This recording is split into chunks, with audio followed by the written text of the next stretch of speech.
Mas, senhor, pessoal, como é que vocês estão? Tudo beleza? Então, galera, tive um pequeno probleminha aqui na hora de colocar a senha, né? Que a senha ela foi alterada, mas consegui entrar, beleza? Estaremos começando em alguns instantes. Só esperando o restante dos irmãos aí, pra gente começar, beleza? Então, quem tá me ouvindo aí, dá um joinha no chat aí, beleza? Dá um legal aí.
Tá? Aí, quem tá pela primeira vez, eu tô vendo. A Ana Luísa não me recordo também. Pega a caneta, o papel, tá? Um caderninho aí, uma bíblia, para que vocês possam acompanhar a aula e aproveitar o máximo possível, beleza?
Então, pessoal, acho que já tá bom. Já podemos começar, né? Você aí que tá em casa aí, tá podendo, não tá com a roupa tão à vontade, né? Ligue sua câmera aí pra gente, tá todo mundo aparecendo aí, pelo menos nesse início de aula, tá bom? Quero ver todos vocês aí.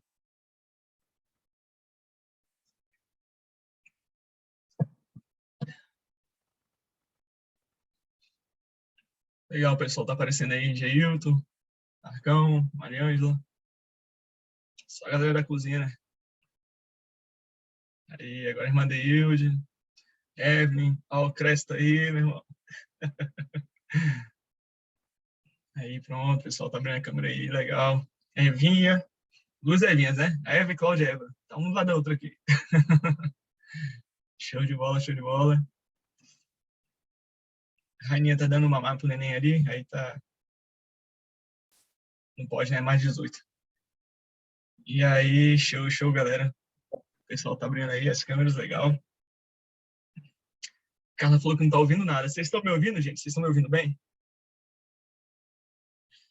Tá, vou ver se eu consigo aqui falar com ela no chat aqui. Cá, todos estão me ouvindo. Tenta clicar pela internet.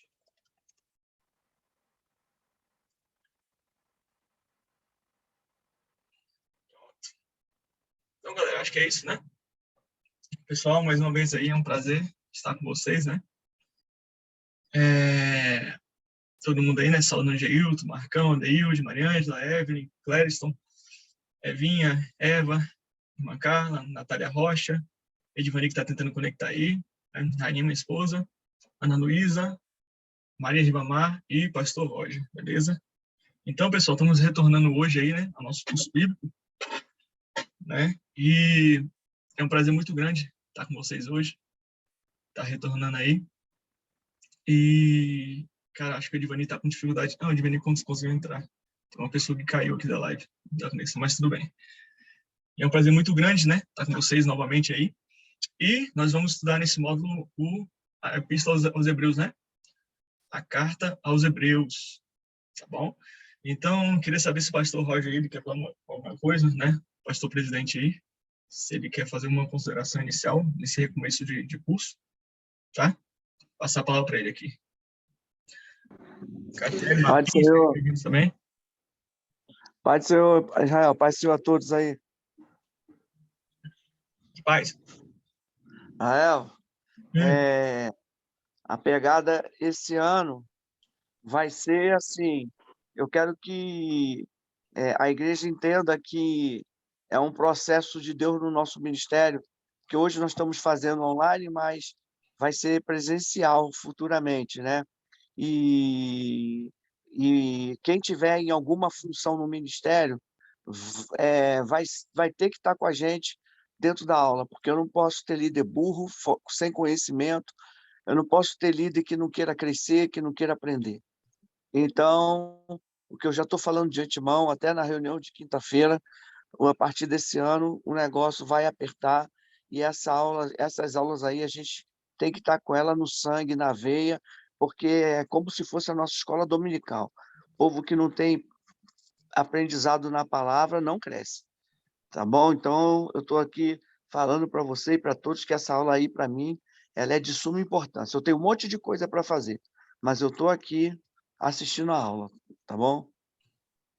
Amém. Amém. Valeu, pai e pastor, presidente aí, para quem não conhece. Show de bola, é isso aí, pai, né? A palavra ela tem suma importância, né? Na vida de todos nós.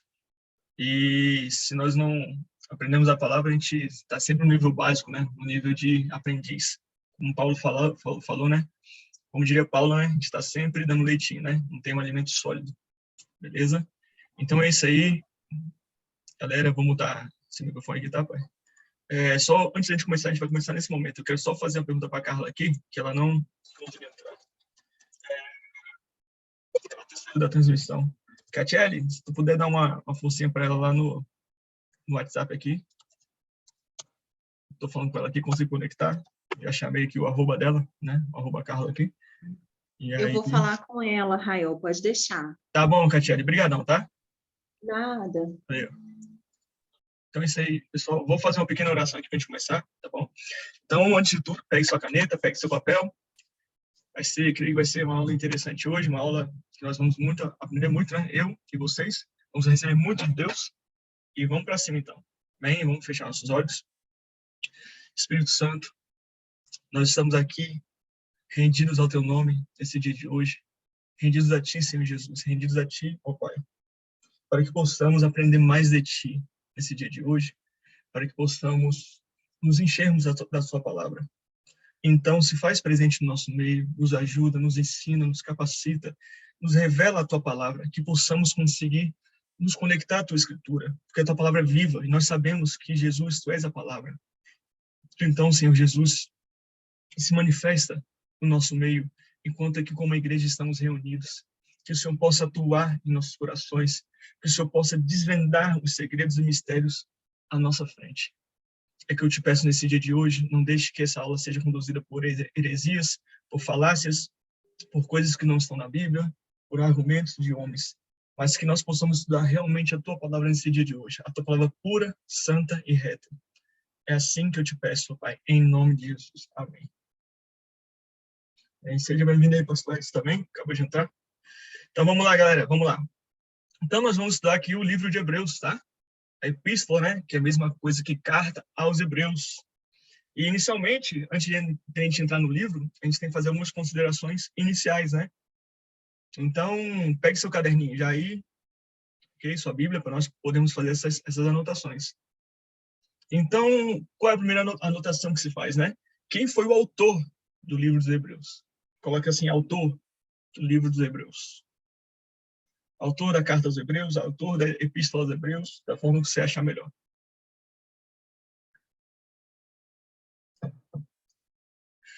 Por incrível que pareça, o autor é desconhecido. É desconhecido. Mas tudo indica, né, pela sintaxe, né, pela forma de falar, de se expressar, tudo indica que foi o apóstolo Paulo. Porém, nós temos 3 possíveis autores. Então, coloquei apóstolo Paulo, Lucas ou Apolo. Esse Apolo é aquele mestre que a Bíblia cita. Então, nós temos 3 prováveis e possíveis mestres não, possíveis autores. Paulo, apóstolo Paulo, Lucas ou Apolo. Anote aí também, qual é o tema da carta aos Hebreus? Nós temos que entender que, quando nós falamos a carta aos Hebreus, são aqueles hebreus, aqueles judeus convertidos ao cristianismo. O apóstolo Paulo, ele fez várias, né, escreveu várias epístolas, várias cartas destinadas às igrejas, né, aos povos. Então, por exemplo, carta aos Colossenses, né, aos que moravam em Colossos, e por aí vai. Deixa eu só mutar, tem um aqui, pronto. Mutei. Então, nós temos que ter em mente que o apóstolo Paulo escrevia cartas, que ele não podia estar presencialmente, né, não tinha WhatsApp, não tinha e-mail na época, né, e o meio mais rápido na época era a carta. Então, ele escrevia cartas, tá? Então, qual é o tema da carta aos Hebreus? É a superioridade e ministério de Cristo. Anote aí o tema. É a superioridade e ministério de Cristo. Se quiser anotar a superioridade de Cristo e o ministério de Cristo, tá? É a mesma coisa. Agora, terceira pergunta. Para quem foi escrita a carta aos Hebreus? Tá? Nós sabemos que foram para os hebreus, mas em que situação esses hebreus se encontravam na época? Não precisa comprar agora, mas daqui 2. Pronto. Então, vamos lá. Em que situação, tá? Esses hebreus eram hebreus que eram recém-convertidos, né? Judeus recém-convertidos e que estavam pensando em retornar à antiga religião por conta da perseguição. Então, Paulo está escrevendo essa carta encorajando os hebreus, esses judeus convertidos ao cristianismo, que não retornassem à sua antiga religião, por causa da perseguição que havia ao caminho. Né? O caminho era como se chamava o Evangelho de Cristo na época, né? O caminho. Então, eles estavam pensando em retornar por causa da perseguição. Então, o destinatário da carta aos Hebreus são judeus convertidos ao cristianismo que pensavam em retornar à sua antiga religião, ou seja, pensavam em retornar ao judaísmo. Anote aí. E o interessante, tá, da Carta aos Hebreus é que ela é considerada pelos estudiosos como uma continuação dos evangelhos, porque nos evangelhos nós vemos a morte, a ascensão, a vida de Cristo, e aqui a Jéssica de Jesus acabou de entrar no grupo, tá? Catiele, a gente não sabe qual é Catiele. Você manda o link para ela, ela tá pedindo o link, é só copiar e encaminhar aquele link da aula, tá? Então, o que acontece? Agradeço, Catiele. Então, o que acontece? A Carta aos Hebreus é considerada um quinto evangelho. Por quê? Porque nós vemos nos evangelhos, né, de Mateus, Marcos, Lucas e João, nós vemos a ascensão, a morte, a vida de Cristo, mas só que em Hebreus nós vemos agora o ministério celestial de Cristo. Então, se você quiser anotar também isso, esse detalhe que é bem importante, é bem legal, tá? Então, Hebreus é considerado um quinto, obrigado, Catiele, um quinto evangelho, tá? Que ele retrata o ministério de Cristo só com o ministério celestial, não mais o ministério terreno de Cristo. Vamos lá, então. E agora nós vamos entrar de fato, tá? De fato, na Carta aos Hebreus. Gente, não liguem para essa minha cara de sono aqui, tá bom? Um raciocínio um pouco lento, né? Tem tempo que eu não durmo, né? Quem tem neném pequeno sabe o que é, né? O Noah tá 14 dias. Mas estamos aí. O que importa é o reino, o que importa é a palavra, o que importa é a mensagem, ok? Então vamos lá, galera. Agora vamos começar, tá? Pegue sua caneta, pegue seu papel. Você que já estava anotando, anote mais ainda agora. Pegue sua Bíblia e acompanhe comigo. Vamos lá, então. Carta aos Hebreus, capítulo 1, verso 1. Estamos começando praticamente às 8h21 e não passaremos das 9h21. Se prepare que a gente vai ter agora conhecimento verdadeiro e comece a gerar expectativa em Deus, tá bom? Vamos lá, então. Verso 1. Havendo Deus, outra hora, falado muitas vezes e de muitas maneiras aos pais, pelos profetas, e nestes últimos dias nos falou pelo Filho, a quem constituiu herdeiro de todas as coisas, pelo qual também fez o universo. Então perceba que na introdução eu disse que a Carta aos Hebreus é uma carta que o autor queria demonstrar a superioridade de Cristo. Agora, a superioridade de Cristo em relação a quê? Nós veremos aqui durante o texto, durante o estudo, que é a superioridade de Cristo em relação aos profetas que vieram, em relação aos anjos, tá? Então, a primeira observação que nós temos que fazer, tá? É isso, que é uma superioridade em relação aos profetas, e os anjos nós veremos depois, mas você pode colocar aqui nesse verso 1, a superioridade de Cristo em relação aos profetas, tá? Então, quando fala assim, que falou de muitas maneiras aos pais, significa que Deus se revela ao povo através dos profetas, é claro, mas Cristo é a última revelação de Deus.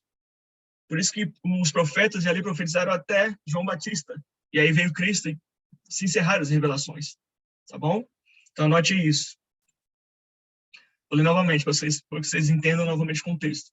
Havendo Deus outrora falado muitas vezes de muitas maneiras aos pais, pelos profetas, nestes últimos dias nos falou pelo Filho, a quem constituiu herdeiro de todas as coisas, pelo qual também fez o universo. Ou seja, os profetas não podiam fazer o universo. Os profetas eram apenas mensageiros de Deus. O Filho não. O Filho nos falou e ele também é o autor do universo, é o que sustenta o universo. Então, no verso 2, nós temos aqui também, anote aí no verso 2, a referência de Colossenses, capítulo 1, verso 15 ao 17. Colossenses, capítulo 1.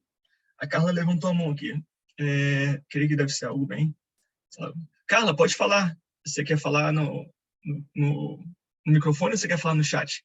Você está conseguindo me ouvir? Vou prosseguir a aula, tá? Amém.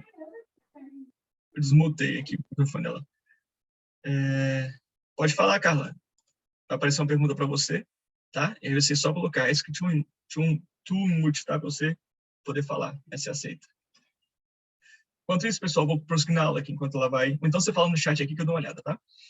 Então vamos lá. No verso 2, quero que vocês anotem a referência de Colossenses, capítulo 1, verso 15 ao 17. E eu vou ler para vocês. Esta é a imagem do Deus invisível, o primogênito de toda a criação. Pois nele, em Cristo, foram criadas todas as coisas, no céu e sobre a terra, as visíveis e as invisíveis, ou seja, o nosso mundo visível e o mundo espiritual. Sejam tronos, sejam soberanias, quer principados, quer potestades. Tudo foi criado por meio dele e para ele. Ele é antes de todas as coisas, nele tudo subsiste.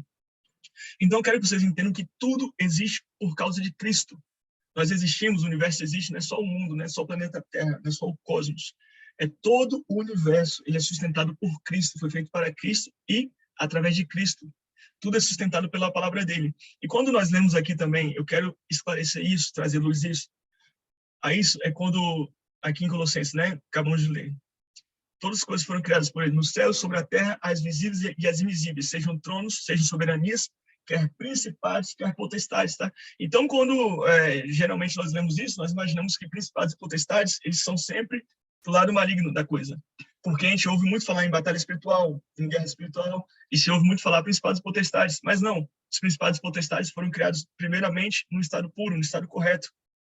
Após a queda de Satanás, houve a queda de principados e potestades. O que são principados e potestades? Principados são príncipes, tá?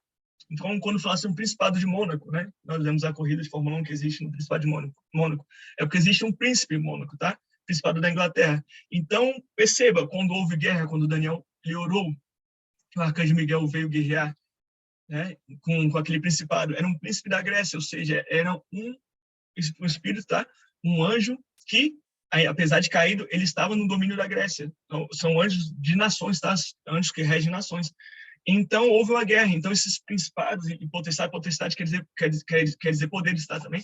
Então, esses poderes, esses principados, inicialmente, eles eram, tá? Eles eram, vamos dizer assim, eles eram de Deus, mas depois eles se corromperam. Então, quando se fala isso, que tudo foi criado para ele e por ele, tudo foi criado num estado perfeito. Depois houve a queda, tá?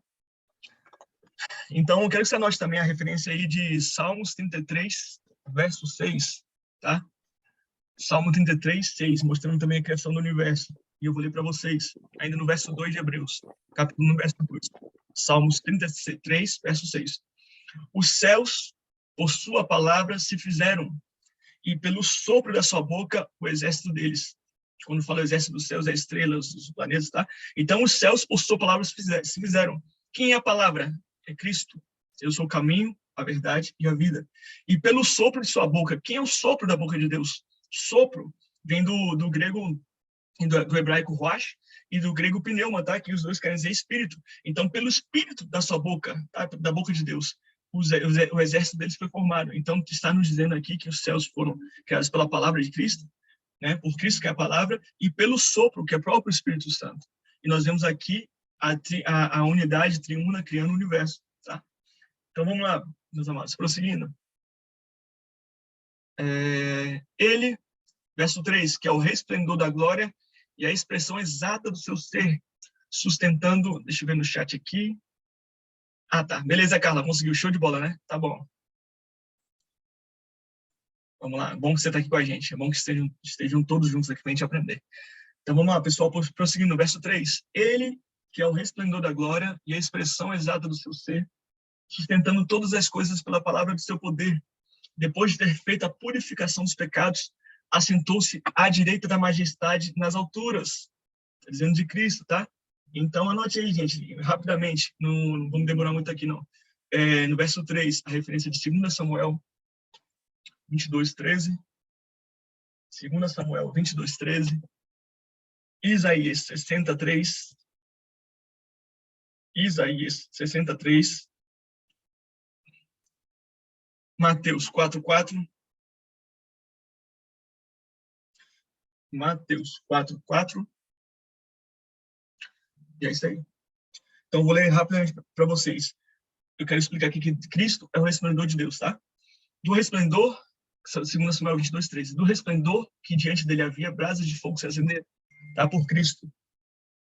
Isaías 63, as nações se encaminham para a tua luz e os reis para o resplendor que te nasceu, tá? Que resplendor que nasceu? Cristo. Aqui profeticamente, Isaías falando. Mateus 4:4, mostrando que ele sustenta todas as coisas pela sua palavra. Ele, porém, respondendo, está escrito, nem só de pão viverá um homem, mas de toda a palavra que sai da boca de Deus, tá?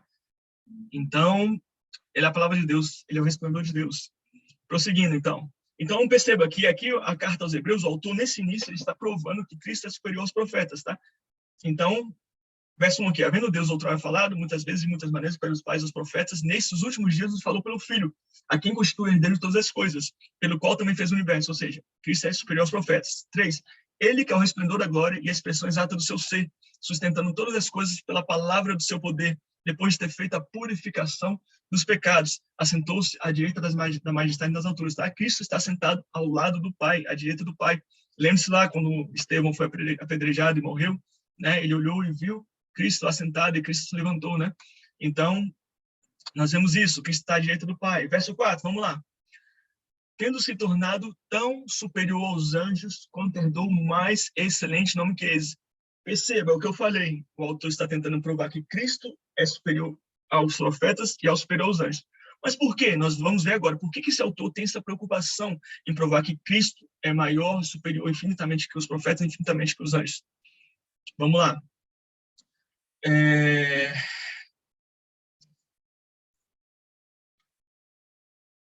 Que anote aí, gente, no verso 4, Colossenses 2:18. Carta aos Colossenses, capítulo 2, verso 18. Tá? Eu quero que você anote isso e você entenda que em Israel estavam ocorrendo culto aos anjos, tá? E em outras nações também. Perceba aqui o que Paulo fala em Colossenses, capítulo 2, verso 18.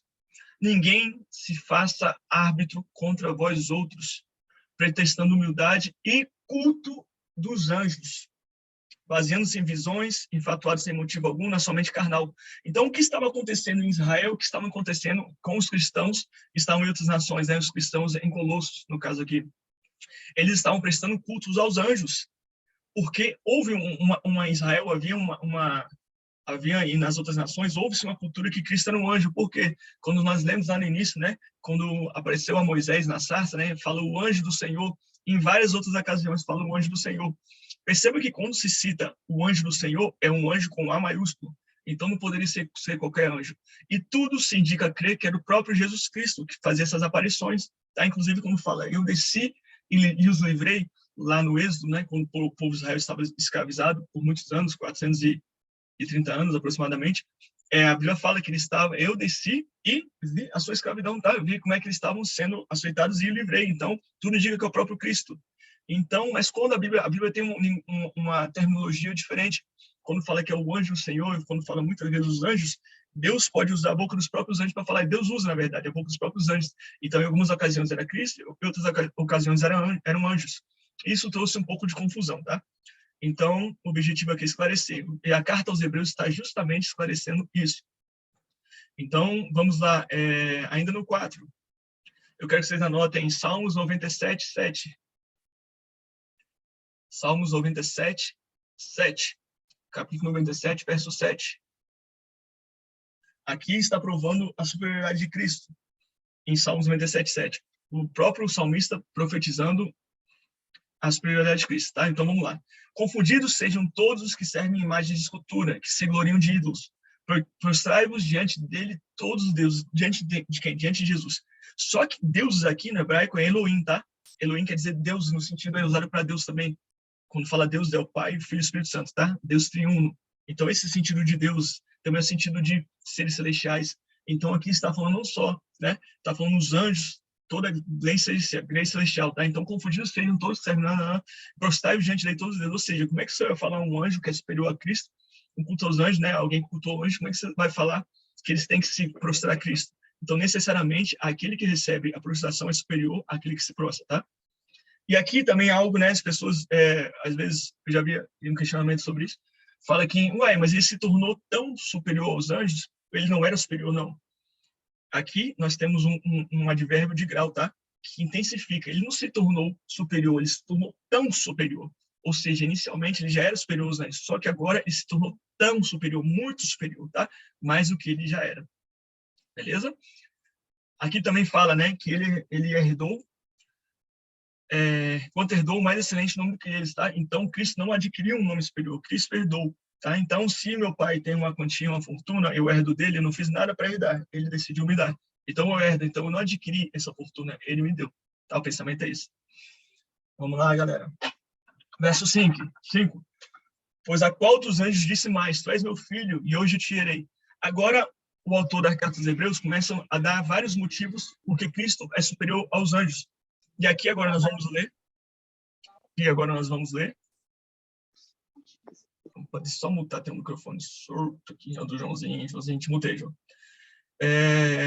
Então, deixa eu ver se tem mais ninguém aberto, não. Então, ainda acompanhando o raciocínio. Agora, a partir do verso 5, o autor dos Hebreus, para quem chegou agora, ele tenta provar, né? E prova, claro, né? Mas ele tenta demonstrar aqui a superioridade de Cristo em relação aos profetas que vieram e em relação aos próprios anjos. Os israelitas, os judeus, eles tinham muita mania de falar, sou filho de Abraão, não sei o que e tal. Quem veio lá atrás é superior a Cristo, não sei o que. E Cristo está mostrando que, acima de todos os profetas, acima de todos os anjos, de tudo que os anjos fizeram, todas as aparições, Cristo é superior. Então, a partir do verso 5 aqui, ele começa a mostrar que Cristo é superior aos anjos. E eu vou passar por cada verso aqui e eu vou te dar a referência bíblica, e nós vamos passar rapidamente, tá? Porque tudo que ele vai falando aqui agora está referenciado em algum lugar da palavra. Então, vai lá, no verso 5. Pois a qual dos anjos disse jamais, tu és meu filho, e eu hoje te gerei. E outra vez, eu lhe serei pai, e ele me será filho. Ou seja, Deus falou isso para qual anjo? Para nenhum anjo, tá? Então, isso está em Salmos 2:7. Anote aí, Salmos 2:7. E 1 Crônicas 17:13. Salmos 2:7 e 1 Crônicas 17:13. Tá? No verso 5. Vamos lá. Verso 6. Quem não pegar agora a referência, você me chama aqui no chat, ou no privado, ou lá no grupo, que eu vou dando isso alguém, ou no final da aula também. Verso 6. E novamente, ao introduzir o primogênito no mundo, diz, todos os anjos de Deus o adorem, né? Que eu acabei de falar. Salmo 97:7, acabamos de falar. Verso 7.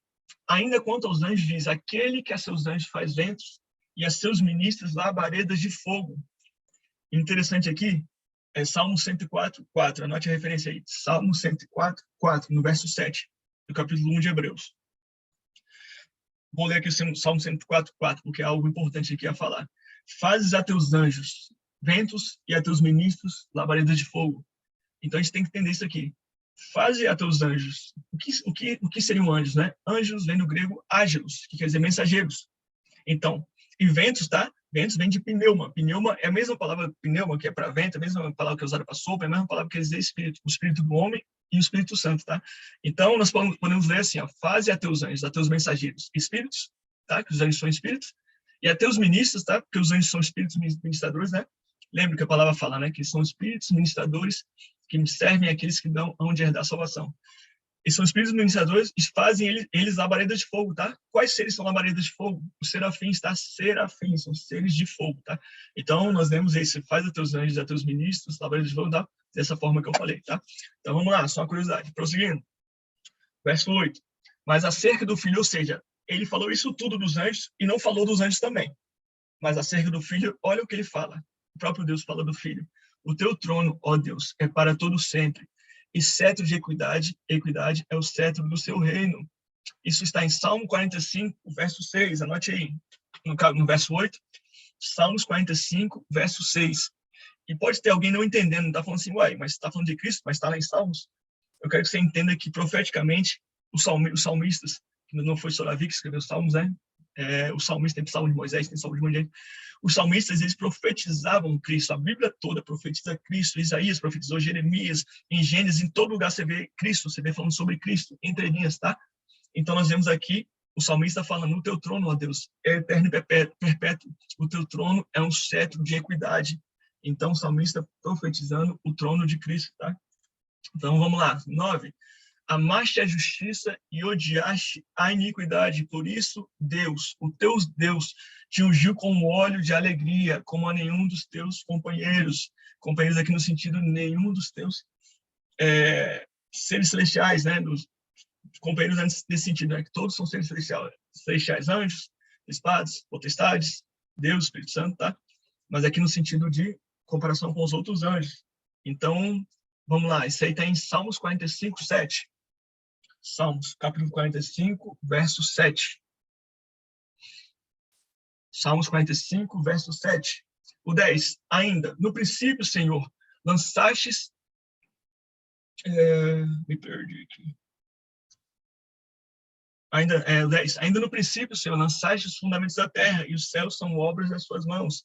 Verso 11, eles perecerão, tu, porém, permaneces. Sim, todos eles envelhecerão, pó, veste. Tá tudo nessa terra, nessa criação nossa, está fadado a morrer. 12, também, qual manto os enrolarás e como vestes serão igualmente mudados. Tu, porém, tu quem? Cristo, tu, porém, és o mesmo. E os teus anos jamais terão fim, ou seja, Cristo é superior aos anjos, aos céus, à terra, tudo. Verso 13, ora, a qual dos anjos diz mais? Ou seja, a que anjo Deus disse isso? A qual dos anjos jamais disse, assenta-te à minha direita, até que eu ponha os teus inimigos por estrado dos teus pés, tá? Quem não sabe o que é estrada é um banquinho, tá? Então Deus vai empilhar os inimigos de Cristo assim que ele vai botar os pés em cima, tá? 14, não são todos eles espíritos ministradores, os anjos, enviados para serviço a favor dos que vão de herdar a salvação? Acabei de falar isso. Então aqui, o autor de Hebreus, ele dá um show, tá? Em todo esse argumento, um banho em todo esse argumento de que os anjos eram superiores a Cristo, que os anjos precisavam de culto, tá?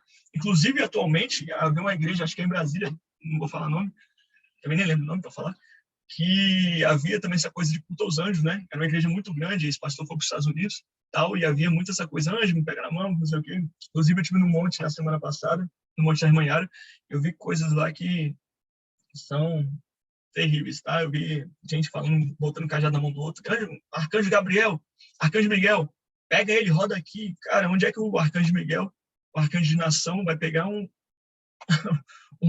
ser humano igual a ele para rodar ali? Não, pelo amor de Deus, né? Então, vamos lá. Capítulo 2, galera. Vamos lá, prosseguindo. Por esta razão, importa que nos apeguemos com mais firmeza às verdades ouvidas, para que delas jamais nos desviemos. Ou seja, pela razão que Cristo é superior aos profetas, que Cristo é superior aos anjos, importa que nos apeguemos, nós temos que nos apegar firmes às verdades ouvidas, para que delas jamais nos desviemos, ou seja, a verdade vinda do Filho de Deus. Verso 2, pois, se tornou firme a palavra falada por meio de anjos, e toda transgressão ou desobediência recebeu justo castigo, como escaparemos nós se negligenciarmos tão grande salvação, a qual, tendo sido anunciada inicialmente pelo Senhor, foi-nos depois confirmada pelos que a ouviram, tá? Então, aqui, o que ele está falando? Que, inicialmente, nós recebemos, inicialmente, os israelitas recebendo muitas palavras pelos anjos, tá? Mas em que sentido é isso, tá? Inclusive, o culto aos anjos tem um pouco disso também. Em que sentido está falando isso? Eu quero que você anote a referência de Gálatas 3,19, tá? No verso 2, capítulo 2, verso 2. Em Atos, capítulo 7, verso 53. Em Atos, capítulo 7, ainda no 7, verso 38, tá? E por enquanto, é isso. Então, falando as referências novamente. Gálatas, capítulo 3, verso 19. Atos, capítulo 7, verso 53. E Atos, capítulo 7, verso 38. E eu vou ler novamente aqui Hebreus 2:2, para que você entenda. Se, pois, se tornou firme a palavra falada por meio de anjos, e toda transgressão ou desobediência recebeu justo castigo, como escaparemos nós se negligenciarmos tão grande salvação, a qual, tendo sido anunciada inicialmente pelo Senhor, foi-nos depois confirmada pelos que ouviram? Ou seja, antes de eu ler essas referências, aqui o que quer dizer? Que os anjos mediaram a entrega da palavra a Moisés. Então, quando fala assim que toda transgressão ou desobediência recebeu justo castigo, é porque a lei ela implicava isso, ou seja, não furtarás, não adulterarás, não matarás, tá? E havia transgressões, e haviam punições respectivas para essas transgressões, ou seja, não adulterarás, era morto quem fazia isso, tá? Não matarás, se não me engano, era morto também. Então, recebia justa, tá? Justa retribuição pelo que você fazia. Então, como escaparemos nós se negligenciarmos tão grande salvação? Ou seja, Cristo é muito superior à lei, ok? Então, Cristo trouxe a salvação em si, nos trouxe a lei do Espírito e vida, que é superior à lei que existia lá atrás. Agora, esclarecendo essa questão dos anjos, tá? Que eu pedi para vocês anotassem a referência. Então, fala aqui em Gálatas 3:19. Qual, pois, a razão de ser da lei? Foi adicionada por causa das transgressões, até que viesse o descendente, tá? Cristo, a quem se fez a promessa, e foi promulgada por meio de anjos, pela mão de mediador, tá? Promulgada e entregue por meio de anjos. Quem foi o mediador entre Deus e os homens na época da lei? Era Moisés. Deus entregou a Moisés a lei através dos anjos, tá? Os anjos mediaram essa entrega, e Moisés entregou ao povo, tá? Perceba que quando Moisés desce do monte, ele vem com as tábuas da lei. E por que Moisés quebra as tábuas da lei? Porque o primeiro mandamento era não adorarás outros deuses. E o que eles estavam fazendo no momento lá? Estavam adorando a outros deuses. Então Moisés quebra para que o povo não morresse. Tá? A punição era a morte. Então Moisés teve misericórdia do povo. Então Atos 7:38, vamos lá. Ele estava na congregação, no deserto, com o anjo que lhe falava no Monte Sinai, e com os nossos antepassados, e recebeu palavras vivas para transmiti-las a nós. Então, com o anjo que estava no Monte Sinai, tá? Então, que anjo era esse que estava no Monte Sinai? Muito provavelmente era Jesus, tá? O anjo do Senhor que estava ali passando as palavras a Moisés, intermediando isso. Eu quero esclarecer também um grande mito aqui, eu quero que você preste bastante atenção. É um argumento que foi divulgado na Igreja Evangélica do Brasil, e eu vejo muitas pregações, né? Os pastores na inocência, às vezes, falando isso, né? Falando que os anjos desejavam pregar o evangelho, mas ele foi entregue a nós. E os pastores falam, meu Deus, você não está pregando o evangelho porque os anjos eles queriam pregar o evangelho e você não está pregando. Não, nós vamos esclarecer isso aqui, tá? Para que você possa instruir também as pessoas que falharem nesse erro, tá? Então, anote aí, pessoal, a referência de Efésios, carta aos Efésios, capítulo 3, versos 8 ao 10. E anote também a referência de 1 Pedro, capítulo 1, verso 12. Então, Efésios 3, 8 ao 10, e 1 Pedro, capítulo 1, verso 12. Vou ler e esclarecer para vocês. A eles foi revelado que não para si mesmos, mas para vós outros ministravam as coisas que agora vos foram anunciadas por aqueles que, pelo Espírito Santo, enviado do céu, vos pregaram o evangelho. Coisas essas que os anjos anelam prescrutar, tá? Então, prescrutar quer dizer conhecer, atentar, prestar atenção. Então, o evangelho é algo tão sublime e algo tão oculto, tá? Cristo em nós, a esperança da glória, né? O mistério de todos os tempos escondido, né? Cristo em nós, a esperança da glória, é algo que até os anjos aprendem conosco. E aqui nós vemos, em Efésios, isso mais de perto e mais bem explicado, tá? Veja, o apóstolo Paulo falando, a mim, o menor de todos os santos, me foi dada esta graça de pregar aos gentios o evangelho das insondáveis riquezas de Cristo e manifestar qual seja a dispensação do mistério desde os séculos oculto em Deus, que criou todas as coisas, para que pela igreja, preste atenção, o mistério oculto de todos os tempos, mas para que pela igreja sou eu e você, no templo físico, tá? Nós somos nós como igreja, para que pela igreja a multiforme sabedoria de Deus se torne conhecida agora dos principados e potestades nos lugares celestiais. Ou seja, nós como igreja, nós recebemos as revelações do evangelho e nem os principados e potestades têm acesso a isso. Então eles ficam aqui de olho na gente. Então, quando você vê uns pastores pregando, ou qualquer pessoa pregando o evangelho e Deus dando revelação, aquilo tudo, você acha que os demônios, os principados, as potestades, os poderes não estão de olho ali? Tanto os do bem e os do mal, eles estão ali olhando e atentos para descobrir mais verdades sobre o evangelho, para descobrir mais. Eles não desejam pregar, os anjos não desejam pregar, mas eles desejam aprender o evangelho conosco, que é a igreja. Tá? Isso é muito interessante. Vamos lá, prosseguindo.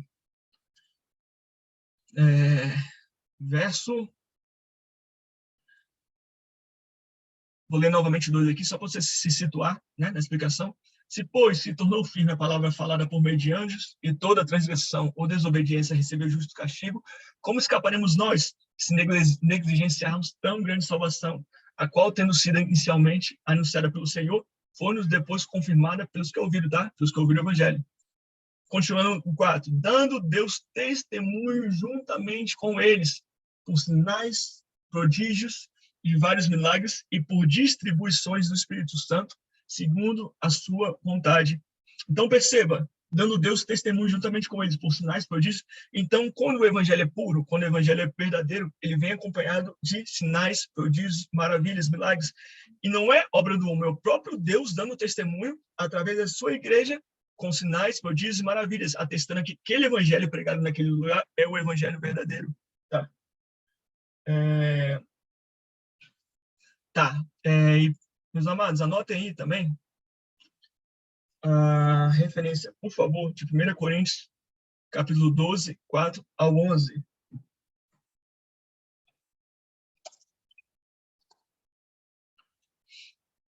Tá? Primeira carta aos Coríntios, capítulo 12, verso 4 ao 11. Então, sinais maravilhas são confirmações, tá? E é engraçado, um fato curioso, que isso é muito importante. Você que se declara um protestante, tá? Um crente, não crente, até a Evelyn botou no Instagram dela esses dias, né? Diferença entre crente e cristão, acho que foi isso, né? Aí eu tentei falar uma coisinha lá. Mas o que acontece? Crente é alguém que crê em qualquer coisa. O cristão não. O cristão significa mini Cristo, tá? O Cristo pequeno. É engraçado que essa questão da manifestação das maravilhas, a manifestação dos prodígios e milagres, ela se tornou por alguns entendem isso como havia cessado, tá? Era só para o tempo de Cristo, dos apóstolos. E eles creem no cessacionismo dos dons. E nós temos que entender que houve um período de trevas na igreja. Deixa eu só mutar até alguém com o microfone solto. Pronto, mutei. Então, o que acontece? Houve um cessacionalismo, houve uma cessação dos dons, tá? Durante a Idade Média, tá? A Idade das Trevas. E que idade foi essa? Então, logo, se você quiser anotar isso, em 500 depois de Cristo, tá? Fundou-se a igreja, aquela igreja, mas era a igreja católica. E se você não sabe, nós saímos de dentro da igreja católica. Então, do ano 500 até o ano 1500 depois de Cristo, aproximadamente, nós estivemos dentro da igreja católica. E aí, graças a Deus, Deus levantou alguém chamado Martinho Lutero, que exerceu a reforma protestante, tá? Então, o que foi essa reforma protestante? Martinho Lutero falou assim, não, eu não concordo com o que é falado na igreja católica. Eu não concordo com o clero. Eu não concordo com essas coisas que estão acontecendo. Eu não concordo com a nomeação de padres. Onde existe padre na Bíblia? Onde existe a adoração? Tá? Deus ele abomina a idolatria. Então, Martinho Lutero se levantou como um crente fervoroso e rompeu-se com a igreja católica nesse momento. Então, Martinho Lutero, a partir dali, começou a criar a igreja protestante. Por que nós somos protestantes? Porque nós vimos as coisas erradas dentro da igreja católica e nós protestamos sobre isso, tá? Então, Martinho Lutero protestou. Por que está acontecendo isso? Por que vocês estão fazendo isso? E foi criado o Sola Escritura, tá? São 5 solas, mas agora não vou entrar agora aqui.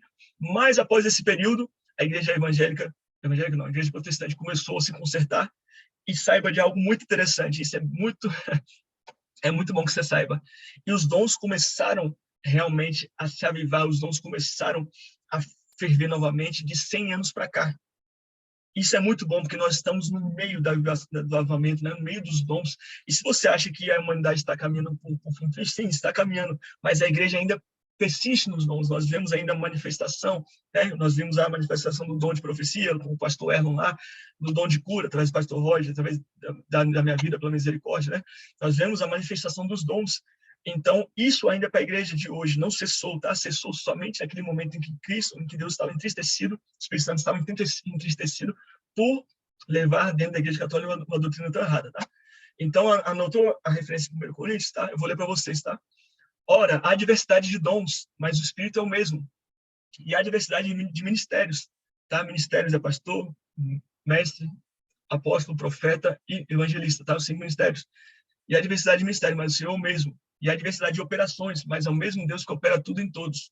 Mas a manifestação do Espírito é dada a cada um para o que for útil. Porque a um, pelo Espírito, é dada a palavra de sabedoria, e a outro, pelo mesmo Espírito, a palavra da ciência, e a outro, pelo mesmo Espírito, a fé, e a outro, pelo mesmo Espírito, os dons de curar. Perceba que são dons de curar, tá? Não é o dom de curar. Então, às vezes eu recebo um dom que a pessoa não tem. Às vezes eu consigo curar um câncer e o outro, que é muito usado, não consegue curar uma dor de cabeça, tá? São dons de curar. Dons diferentes. E a outra operação de maravilhas, e a outra profecia, e a outro dom de discernir os espíritos, e a outra variedade de línguas, e a outra interpretação de línguas. Mas um só é o mesmo Espírito que opera todas essas coisas. Perceba agora esse verso final, que eu quero que você preste bastante atenção. repartindo particularmente a cada um como quer, tá? Então, por que eu estou falando isso? Porque aqui no verso 4, no finalzinho aqui, nós vemos aqui falando por distribuições do Espírito Santo segundo a sua vontade. Então, o Espírito Santo opera esses sinais, maravilhas, tá? E prodígios que está dizendo aqui no verso 4, através dos dons. E ele reparte a cada um como quer. Então, você vai pedir lá para Deus, eu quero dom de cura, e ele fala, não, eu quero te dar o dom da palavra. E talvez você nunca seja usado em cura, tá? Às vezes você quer o dom da palavra, mas Deus quer te usar muito com o dom da fé, tá? Então, são muitos dons. E Deus e o Espírito Santo dá a cada um como quer. Então, prosseguindo. Verso 5. Gente, o chat está lotado aqui. Não, tranquilo.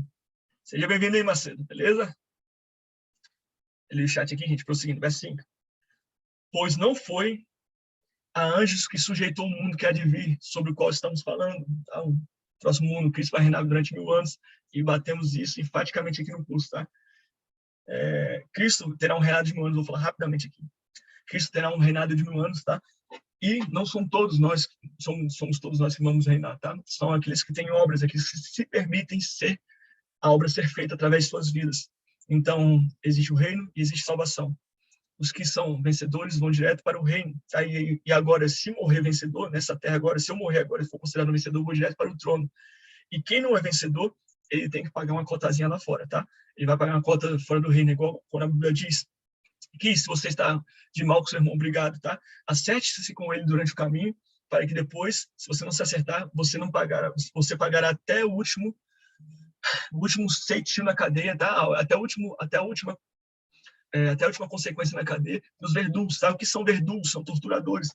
Então, eles estão ali a serviço de Deus para torturar aqueles que não pagarem, tá? Eu não estou inventando, não, isso é Bíblia, tá? Mas não é aula para hoje, e a gente vai prosseguindo depois, vamos lá. Pois não foi anjo que sujeitou o mundo que há de vir, sobre o qual estamos falando. 6. Antes, alguém, em certo lugar, deu pleno testemunho dizendo, que é o homem para que dele te lembres, ou o filho do homem que o visite, tá?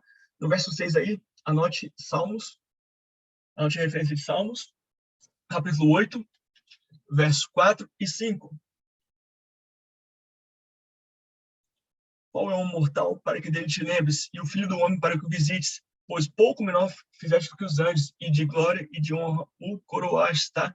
Ou seja, por que ele está falando isso aqui? Porque Cristo veio como homem, tá? E por um breve momento ele foi inferior aos anjos, enquanto ele foi homem, tá? Isso não é heresia, isso é a Bíblia, tá?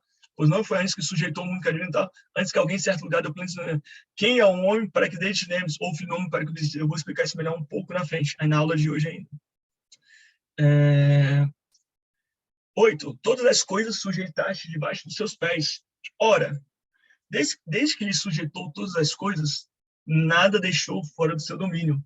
Agora, porém, ainda não vemos todas as coisas sujeitas a ele. Ou seja, note aí, gente, no verso 8, a referência de Mateus, capítulo 28, verso 18 ao 20. Mateus, capítulo 28, verso 18 ao 20. Tá?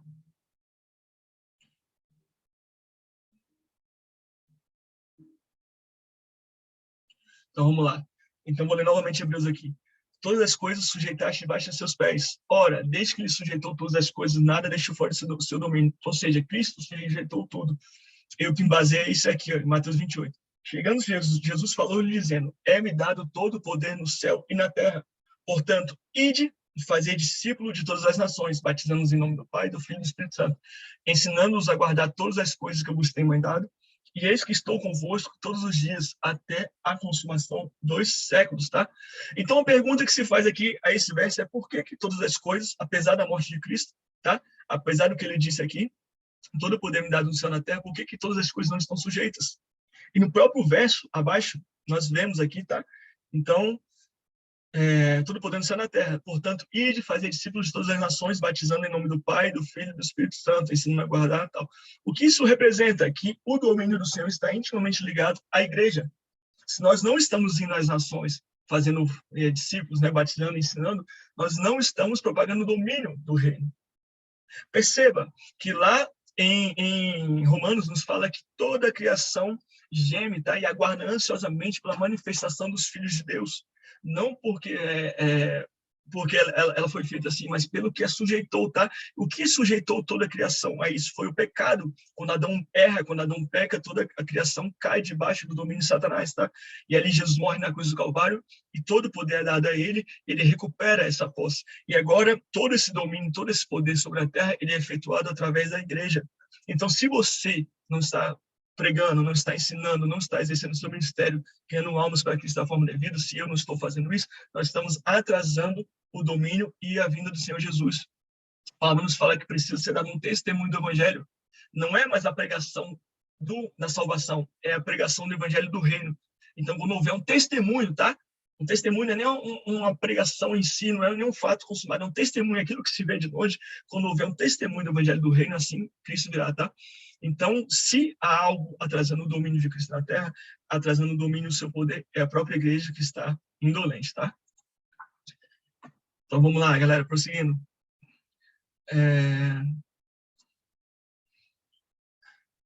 Verso 9. Vemos, todavia, aquele que por um pouco, tendo sido feito menor que os anjos, ó, que eu falei, tá? Jesus, por um pouco, tendo sido feito menor que os anjos, Jesus, por causa do sofrimento da morte, foi coroado de glória e de honra, para que, pela graça de Deus, provasse a morte por todo o homem, tá?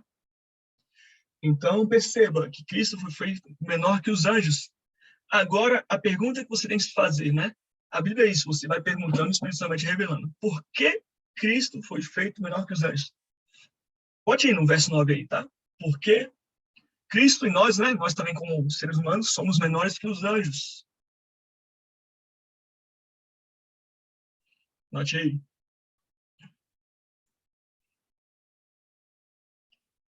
O que nós fomos feitos, tá? Menor que os anjos. A resposta vem logo abaixo, mas eu vou explicar também, para que não fique dúvida. Eu vou ler o 9 também, mas a gente vai botar no 8. A gente vai botar, perdão, a gente vai para o 9, a gente vai para o 10 e vai botar no 9. Vemos, todavia, que aquele que, por um pouco, tendo sido feito menor que os anjos, Jesus, por causa do sofrimento da morte, foi coroado de glória e de honra, para que, pela graça de Deus, provasse a morte por todo homem. Porque convia que aquele, por cuja causa e por quem todas as coisas existem, conduzindo muitos filhos à glória, aperfeiçoasse por meio de sofrimentos o autor da salvação deles. Então, o que está dizendo aqui? Que Jesus, por causa do sofrimento da morte, tá? Por isso que ele é menor que os anjos. Então, por que nós somos menores que os anjos? Porque os anjos foram criados no estado imortal. Eles não morrem. E nós fomos criados para viver eternamente, porém no estado mortal. Vou explicar isso melhor. Lembre lá no Jardim do Éden, quando estava Adão e Eva, e a serpente no Jardim do Éden, tá? Então, tinha no centro do jardim a árvore do conhecimento do bem e do mal, e também tinha a árvore da vida, tá? Como sendo principal a árvore da vida. E quais eram as propriedades que essa árvore da vida tinha? Todo aquele que comesse dela viveria eternamente. Então, se o homem deveria comer da árvore da vida e comer eternamente, então, inicialmente, ele não tinha vida eterna. Concorda comigo? Os anjos não, eles foram criados no estado imortal. E até há uma questão muito importante sobre isso aqui, que eu creio que surge na sua cabeça, já surge na minha também, é porque Cristo não morreu por esses anjos que pecaram, por esses seres que pecaram, mas ele morreu pelo homem. Perceba que quando um anjo peca, ele peca no estado de mortalidade, tá? Já o homem não, o homem peca no estado carnal. E existe esperança ainda para ele, porque toda a vida, ainda que ele viva uma vida de pecado, ele assume a sua vida em Cristo e após morrer, há uma redenção para ele. Por isso que Cristo morreu. Cristo morreu e nos colocou nele. E nós estamos na morte de Cristo, juntamente com ele. E se morremos com ele também nós ressuscitaremos. Agora, se você peca em um estado que você não pode morrer, não há nada a fazer, tá? Você é imortal. Então, essa é a questão. Nós pecamos na carne, pecamos em vida e Cristo morreu. Então, se Cristo morreu, nós acompanhamos a morte dele e nós temos a fé, tá? E a esperança da ressurreição. Beleza? Então, anote aí, galera. Filipenses 2, versos 5 a 11. Não sei se eu já falei. Anote aí, Filipenses, carta aos Filipenses, capítulo 2, versos 5 a 11. Vou ler. Tende vós mesmo o sentimento que também em Cristo Jesus, pois ele, subsistindo, ou seja, existindo em forma de Deus, não julgou como usurpação o ser igual a Deus, ou seja, não quis tomar isso e falar assim, vou vir para a terra, mas vou ser igual a Deus. Não, ele não quis. Antes, a si mesmo se esvaziou, assumindo a forma de servo, tá? que forma de servo. Se ele assumiu a forma de homem, ele assumiu a forma de servo. E se nós somos homens, nós somos servos, tá? Tornando-se em semelhança de homens e reconhecido em figura humana, assim mesmo se humilhou, tornando-se obediente até a morte, e a morte de cruz. Pelo que também Deus o exaltou sobremaneira e lhe deu um nome que está acima de todo nome, tá? Então, quando o Cristo aqui, ele alcançou esse nome, não é a mesma coisa que nós vimos no verso passado, tá? Ele herdou o nome de Deus, tá? Mas quando ele alcançou esse nome, é um nome acima de todo nome, existência terrena, espiritual e demais. Para que ao nome de Jesus se dobre todo o joelho, nos céus, na terra, debaixo da terra, e toda língua confesse que Jesus Cristo é Deus, Jesus Cristo é o Senhor, para a glória de Deus Pai, tá? Então, vamos lá. Hebreus é complexo, gente. Eu sei que é complexo, mas é necessário, tá? Se vocês entenderem essas verdades que existem em Hebreus, essa aula vai ficar disponível de novo. Você assista mais uma vez. Se você está achando rápido, se você não está conseguindo entender, tá? Mas Deus deu intelecto a cada um, deu intelecto a você, a mim, e através desse intelecto nós recebemos a informação e através do nosso nome espiritual nós conseguimos discernir essas verdades, tá? Então vamos lá. Eu creio que você é capaz, porque eu também sou capaz.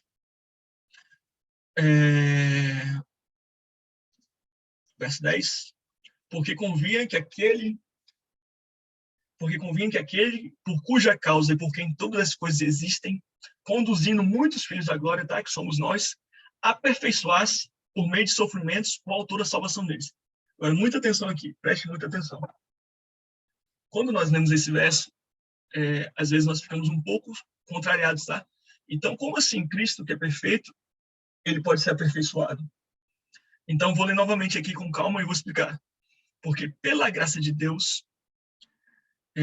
vou ler um pouquinho do 9 aqui, para que por causa do sofrimento da morte, foi curado de glória e de honra, para que pela graça de Deus provasse a morte por todo homem no nosso lugar. Porque convinha que aquele, ou seja, por Deus, tá? Aquele é Deus, por cuja causa é por quem todas as coisas existem, conduzindo muitos filhos à glória, aperfeiçoar-se por meio de sofrimentos, o autor da salvação deles.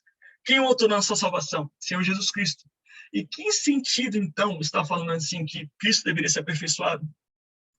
Pense comigo, se Cristo veio ao mundo como homem e ele deveria, como missão, salvar o homem e morrer pelo homem, então ele deveria ser aperfeiçoado no quesito da morte. Se Cristo não morre por nós, tá? Se ele não é, quando fala aperfeiçoado aqui no grego, significa tornar-se completo, tá? Então, se ele não se torna completo no quesito da morte, nós não poderíamos ser salvos, e muito menos ser cobrados a viver uma vida de morte, tá? Então, quando Deus aperfeiçoou Cristo através dos sofrimentos e através da morte, ele também está completando essa obra em Cristo, a obra da morte, tá? E nós também agora podemos seguir a Cristo em tudo, em seus sofrimentos, em sua morte, porque ele é o modelo máximo, tá? Como é que alguém que não dá vida por você, que não te resgata, que não é um exemplo, como é que ele pode cobrar algo? Como é que alguém que não passou por uma separação de casamento pode ensinar alguém sobre como é viver um casamento? Como é que alguém que nunca usou drogas pode ensinar alguém como se desvencilhar do uso de drogas, tá? De uma vida de drogas. Então, essa é a ideia, se tornar completo em tudo, se tornar perfeito, ok? Tem alguns versículos que subsidiam isso, tá? Então, anote aí no verso 10, Hebreus 4:15. Hebreus 4:15, Filipenses 2:8, Filipenses 2:8, João 16, capítulo 16, verso 33, tá? Então, vou ler Hebreus 4:15, Filipenses 2:8, João 16, 33. Vou ler para vocês. Porque não temos um sacerdote que não possa se compadecer das nossas fraquezas. Antes foi ele tentado em todas as coisas. Veja, ele veio para cá, desceu como nós, fez a imagem de um homem de ferro, foi tentado em todas as coisas. A nossa semelhança, mas sem pecado. Tá? Filipenses, e sendo encontrado em forma humana, que nós vimos que ele se tornou-se um pouco menor do que os anjos, tá? Se tornou em forma humana, humilhou-se a si mesmo e foi obediente até a morte. Morte de cruz, foi aperfeiçoado na cruz. João 16:33, tenho-vos dito isto, para que em mim tenhais paz. No mundo tereis aflições, mas tende de bom ânimo, eu venci o mundo. Ou seja, alguém que passou pelo mundo é alguém que pode ensinar como vencer o mundo. E nessa seara também, nesse mesmo pensamento e raciocínio, aqueles que já têm um pouco mais de Bíblia, aqueles que já têm um pouco mais de caminhada, vão relembrar, né, e vai ver na memória com certeza o texto de quando fala que Cristo aprendeu as coisas pela obediência, tá? E eu também quero esclarecer isso. Então anote, meus amados, Hebreus, capítulo 5, verso 7. Hebreus capítulo 5, verso 7 ao 9, tá? Nós vamos, na aula, naturalmente chegar lá, mas eu quero que você, quando chegue lá, você já tenha em mente sobre o que significa isso, tá?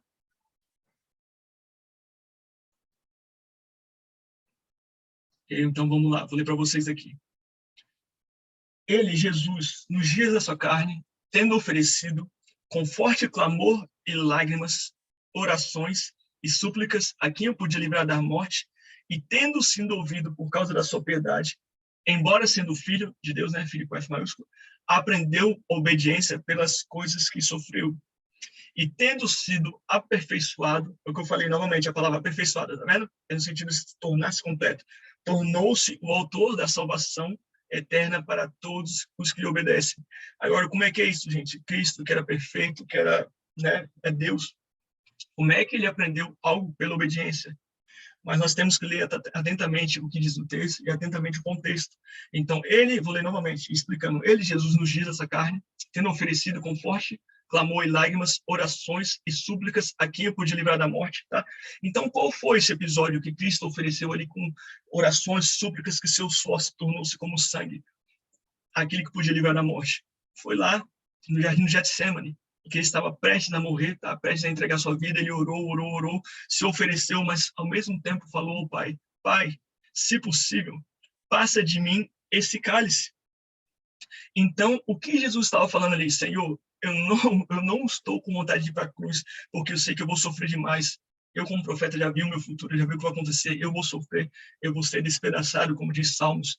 Se possível, passa de mim esse cálice, mas se não for, tá? Seja feita a tua vontade. Então, quando fala aqui que Cristo aprendeu obediência pelas coisas que sofreu, é porque não há como você aprender obediência se você não sofrer pela obediência. Entenda o que eu estou falando. Cristo falou, Pai, eu vou te obedecer, eu vou à cruz do Calvário. Mas isso, de fato, não é obediência. Obediência é quando ele foi na cruz do Calvário e sofreu. Aí sim é provada a obediência inicial que ele teve. Tá? Então, a mesma coisa, o pastor Roger fala, Rael, vai lá, você vai ter que dar uma volta no mundo de barco. Fala assim, eu vou, pai. E eu não vou. Então, minha palavra, ela simplesmente não passa de palavra. Agora, se eu pego e dou a volta no mundo, passo sede, fome no barco, necessidade, e eu volto, sim, eu aprendi pela obediência, tá? Então, eu fui aperfeiçoado pela experiência através da obediência, tá? Então, é isso que significa. Passa de mim esse cálice, tá? Ele poderia ter recusado, mas não, ele aprendeu. E Cristo, quando ele é aperfeiçoado nisso, no sofrimento, na obediência, ele pode nos socorrer, como eu falei, tá? Então, em Mateus 16, nos fala, anote aí, gente, no verso 2, nós estamos já encaminhando para o fim da aula, tá? Estamos chegando já aqui no minuto 20, vai dar 9h20 daqui a pouco. Eu quero que você anote aí na referência de Mateus 2:10, anote a referência de Mateus, antes, coloque assim, Jesus nos cobra uma vida de morte, tá? Não uma morte literal, então bota assim, Jesus nos cobra uma vida de morte. Mateus, capítulo 16, verso 24 e 25. Mateus, capítulo 16, verso 24 e 25. Tá? Então, perceba que se Cristo não padece pelos sofrimentos, se ele não resiste à tentação lá no deserto, se ele não é aperfeiçoado pela obediência na cruz, como é que, apesar dele ser um Deus, ele ia cobrar algo? Perceba a humanidade, perceba o tamanho do amor de Cristo, que se derrama por nós ali, vem a humanidade, tá? E sofre tudo para que ele mesmo possa ser exemplo para nós, para que ele seja o exemplo máximo, tá? Então, vou ler aqui. Então, disse Jesus a seus discípulos, se alguém quiser vir após mim, a si mesmo se negue, tome a sua cruz e siga-me. Porquanto, quem quiser salvar a sua vida, perdê-la. E quem quiser perder a vida por mim, acha-la. Então, se alguém quiser vir após mim, a si mesmo se negue, tome a sua cruz e siga-me. Não é seguir a Jesus, simplesmente. Para onde Jesus estava indo? Tome a sua cruz e me siga. Cruz nas costas, crucificação, morte. Então, Cristo, por ter morrido na cruz do Calvário, ele nos cobra uma morte. Ele nos cobra morrer, tá? O apóstolo Paulo fala aqui, ó, mas longe de mim, em Gálatas 6,14, não precisa notar, mas longe de mim esteja gloriar-me, a não ser na cruz do nosso Senhor Jesus Cristo, pelo qual o mundo está crucificado para mim e eu para o mundo, tá? Então perceba essa reflexão. Paulo fala que o mundo está crucificado para ele e ele para o mundo. Paulo está em pé diante de uma cruz, o mundo está sendo crucificado, a carne, aquilo tudo, as concupiscências, e ele olhando, ou seja, o mundo está morto. E logo o mundo está olhando para Paulo do lado de baixo, em outra ilustração, e Paulo está na cruz, morto para o mundo, ou seja, não existe existência dupla, não há como existir uma existência coexistiu. Paulo e mundo, tá? O que nos traz também a reflexão que não há como nós existirmos juntamente com as práticas mundanas, tá? Em Gálatas 5:24 também fala a descrição de Cristo crucificar na carne e as suas paixões e concupiscências. Então, quando nós estamos em Cristo, nós crucificamos, nós colocamos na cruz do Calvário nossas concupiscências, nossas paixões. Não há como existir, não há como seguir a Cristo, colocar sua cruz nos ombros e ser crucificado sem crucificar sua natureza terrena, tá? Isso eu falo primeiramente para mim, não como ser perfeito, eu sou o mais pecador de todos que estão aqui nessa live, tá? Pode ter certeza. Mas eu também busco esse caminho, tá? Gilton, eu vi essa mãozinha levantada, a gente já vai terminar aqui, já abre para a gente falar, tá? Vai aguardar só um pouquinho.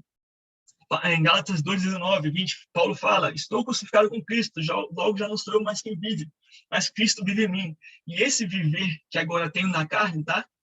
Vivo pela fé no Filho de Deus que me amou e amou a si mesmo. E ainda em Filipenses, Paulo fala: porque para mim o viver é Cristo e o morrer é lucro, é ganho, tá?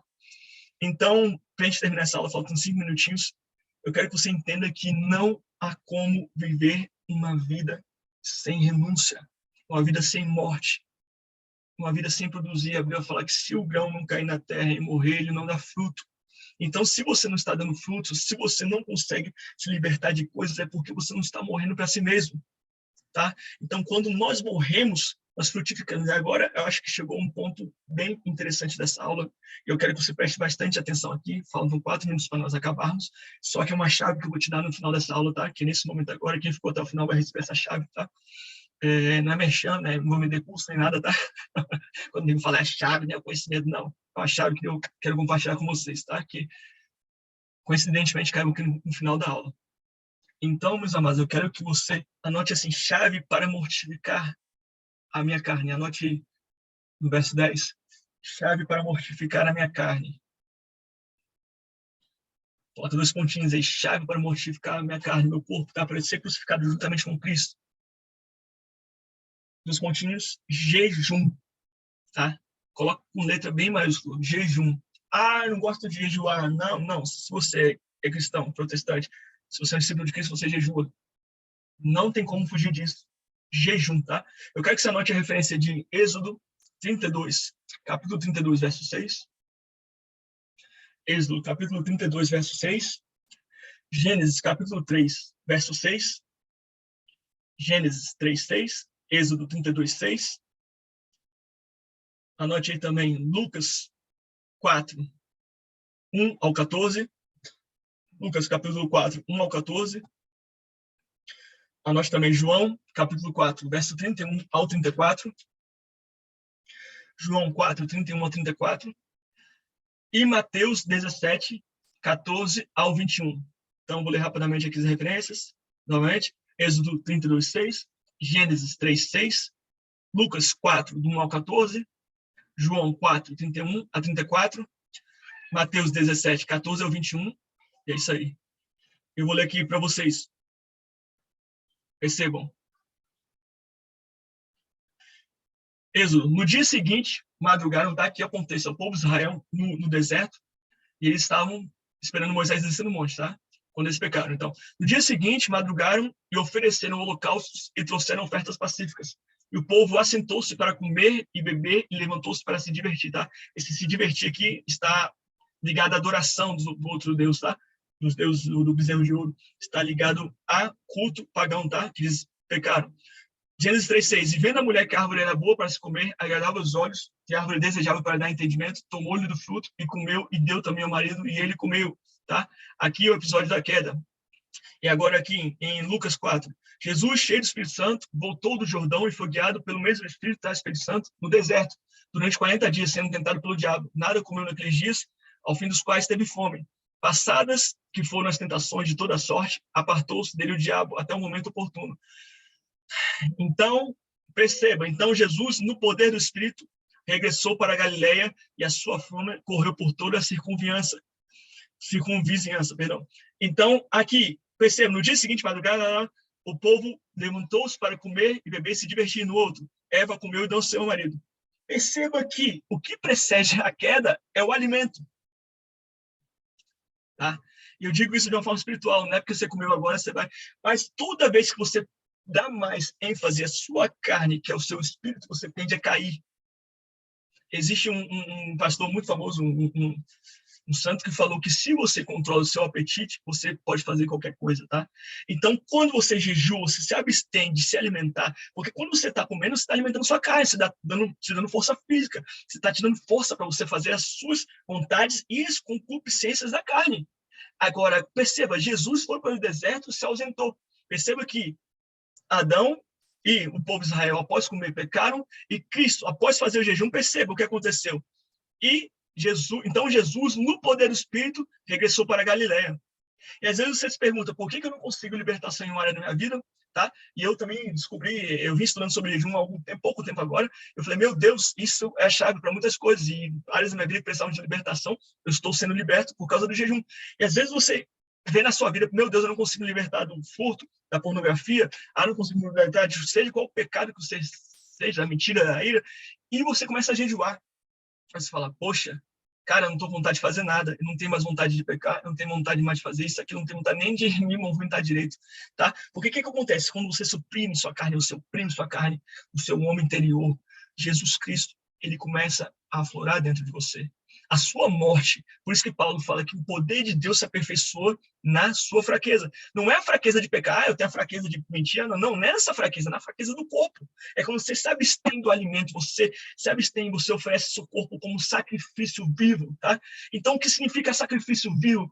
É um sacrifício, é você mesmo vivo. Deus não te cobra uma morte no sentido literal, ele te cobra uma morte de sacrifício, tá? É você renunciar às suas vontades. E a maior forma de você renunciar às suas vontades é através do jejum. Então, como você se apresenta como um sacrifício vivo diante de Deus santo e agradável, Deus começa a operar na sua vida a libertação. E aqui eu quero que eu vou ler o último texto agora aqui, para que vocês entendam. Mateus 17, 14, tá? E chegando a multidão, aproximou-se um homem, pondo-se de joelhos diante dele, dizendo, Senhor, tenha misericórdia do meu filho, que é lunático e sofre muito, pois muitas vezes cai no fogo e muitas vezes na água. E trouxe aos seus discípulos, mas não puderam expulsá-lo. E Jesus respondendo disse, ó geração incrédula e perversa, até quando eu estarei convosco? Até quando vos sofrerei? Trazei-me aqui. E repreendeu Jesus o demônio que saiu dele, e desde essa hora o menino sarou. Então os discípulos, aproximando de Jesus, particularmente disseram, por que não podemos expulsá-lo? E Jesus lhe disse, preste atenção, por causa da vossa incredulidade. Porque em verdade vos digo que se tiverdes fé como um grão de mostarda, direis a este monte, passa daqui para colar e há de passar, e nada vos será impossível. Preste atenção, mas esta casta de demônios não se expulsa senão pela oração e pelo jejum. O que Jesus estava falando? Que haviam demônios naquele menino? Sim, haviam. Mas o principal espírito que deveria ser expulso não era o que estava no menino, era o espírito de credulidade que existia nos discípulos. Então, o que Jesus está falando? Que se você jejuar e você orar, essa casta de espíritos que te oprime, que te escraviza, que existe dentro de você, o espírito da incredulidade, ele vai sair. E você sendo liberto, aí sim você consegue libertar o próximo. Não existe caminhada, não existe dizer eu sou cristão sem morte. Se você não morre, você não é discípulo. O que Jesus fala? Que é aquele que obedece aos mandamentos, esse é meu amigo. Jesus morreu pelos seus amigos, né? Que amor maior é esse que dá a vida pelos seus amigos? Mas existe uma condição para ser amigo, existe uma condição de renúncia, existe uma condição de alto flagelo espiritual, não é um flagelo físico.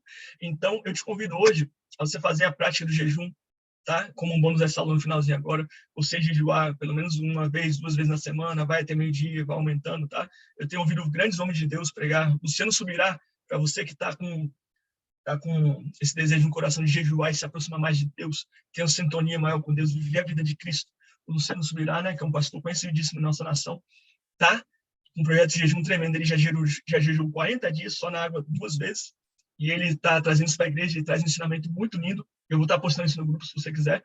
E também eu tenho um livro que eu divulguei no grupo, inclusive a Catiele leu, e ela ficou fascinada com esse livro, eu também, que é The Secret of Power G. O segredo, traduzindo, é o poder secreto do jejum, lembrei. Poder secreto do jejum. Então, o que acontece? Nesse livro, um indiano, né, ele conta a história, várias histórias de jejum que eles faziam durante o ano, né, e como Deus agia através da vida dele, como o poder do Espírito era incrivelmente na vida dele, tá? Então, meus amados, é isso, tá? Eu passei um pouquinho, passei 4 minutos. Espero não ter enfadado vocês. E agora eu vou abrir aqui para dúvidas, questionamentos, beleza? Se alguém quiser fazer algum comentário também. Vamos abrir a câmerazinha para ver vocês agora, que eu estou me sentindo falando sozinho aqui. Tá tudo preto aqui. Me sentindo um youtuber.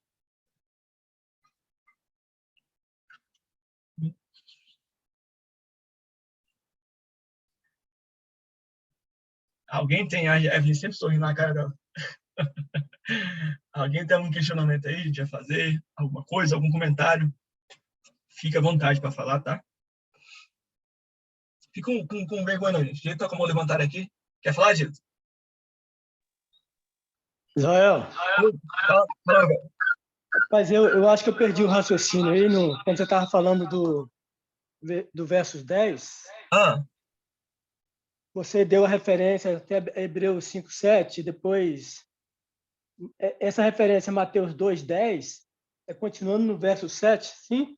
2:10, deixa eu ver aqui, Gito.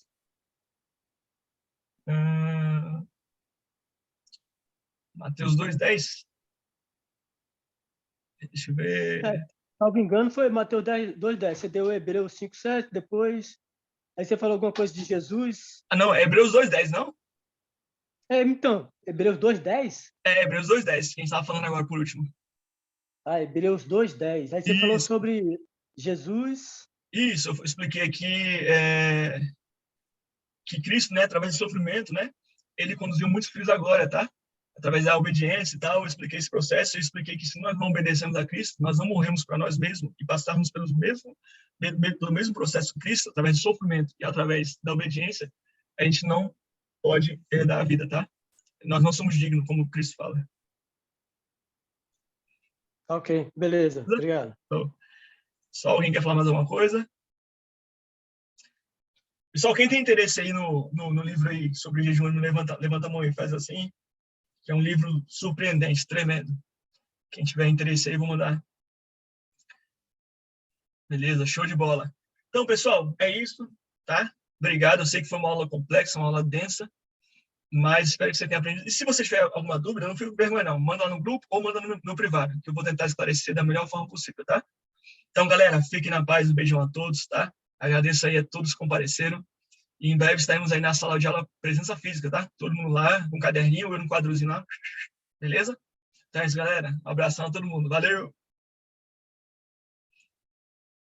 Calma aí, galera. A foto. Ih, já era. Vamos, a foto. Vamos lá. Todo mundo abre a câmera e vamos fazer a foto aí. Com quem ficou? Vamos lá, no 3, hein? Aí tem um delayzinho aí. Vamos lá. 1, 2, 3. Beleza, galera? Valeu! Show!